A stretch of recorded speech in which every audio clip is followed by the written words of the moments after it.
আজকে আমি নিয়ে এসেছি ট্যাংরা মাছ দিয়ে আলু পটলের তরকারি। আসসালামু আলাইকুম, welcome back to my channel রাখিস টাইনি ওয়ার্ল্ড। তরকারিটি রান্না করার জন্য মাছগুলোকে আমি লবণ, হলুদ ও মরিচ দিয়ে মেখে তেলে ভেজে নিচ্ছি। ভাজা হয়ে গেলে মাছগুলোকে উঠিয়ে সেই তেলে দিয়ে দিব পেঁয়াজ কুচি।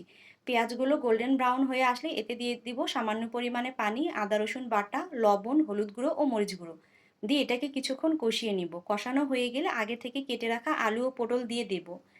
তারপর ঢাকনা লাগিয়ে রেখে দিব কিছুক্ষণের জন্য। কিছুক্ষণ পর ঢাকনা উঠিয়ে আরেকটু নাড়াচাড়া করে এতে দিয়ে দিব ঝোলের পানি। ঝোলের পানি ফুটে উঠলে এতে দিয়ে দিব আগে থেকে ভেজে রাখা মাছগুলো। আরও কিছুক্ষণ জাল দিয়ে তরকারি থেকে কয়েকটা আলু উঠিয়ে এটাকে চটকিয়ে এর মধ্যে দিয়ে দিব।